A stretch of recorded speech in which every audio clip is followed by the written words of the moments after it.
અને આ ચોઇસીસ વાળી વાત મને ગમી ગઈ કારણ કે હું મારી દીકરીને પૂછું કે શું ખાવું છે તો મારી 10 વર્ષની દીકરીને સુશી ભાવે છે મારા દીકરાને એવોકાડો ક્રીમ પણ. સુશી ખાયા કરે દર વખતે તો આપણને એમ ખબર હોય ને કે શું માંગવાના છે તો તમે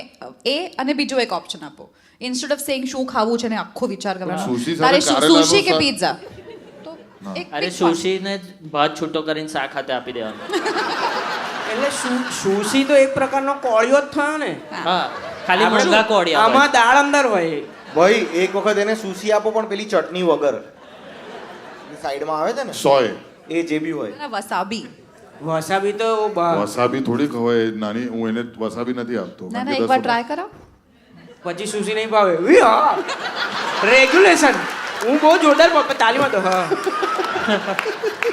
એકવાર જોરદાર યાર. વસાબી ખવડાવો સુશી ભૂલી જશે ભાઈ વસાબી મને તો પહેલી વાર મેં ખાધી મને ખબર નથી ભાઈ મને લાગ્યો સુકાયેલી કોઈ ફ્રીઝરમાંથી મૂકી હશે પુદીનાની ચટણી, હા. ચટણી મેં આટલું ખોળ્યો તો ભપ લઈને દીધું બધા કાણા ખુલી ગયા ભાઈ ભાઈ પેલું ડોક્ટર સ્ટ્રેન્જ જેવું થાય હાથમાં બહાર નીકળીને પાછી આવે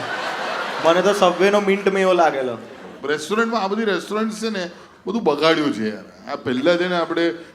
ખબર છે પહેલાની ગુજરાતી થાળીની રેસ્ટોરન્ટ જમવાનું ત્યાં અને પછી પેલો હાથ ધોળાવે થાળીમાં જ હાથ ધોવાના હા કેટલું મસ્ત એકદમ મેં તો સરસ એમાં બી dish. બીજું કાઢ્યું છે હાથ મોઢામાં ધોવાના શું આના પેરેન્ટિંગ વિશે શું કહી શકો હા નો કોમેન્ટ્સ બિચારો આઈ એમ સો સોરી ફોર યુ એના પછી એના પાસેથી સિંકનું ચોઈસ લઈ લીધેલી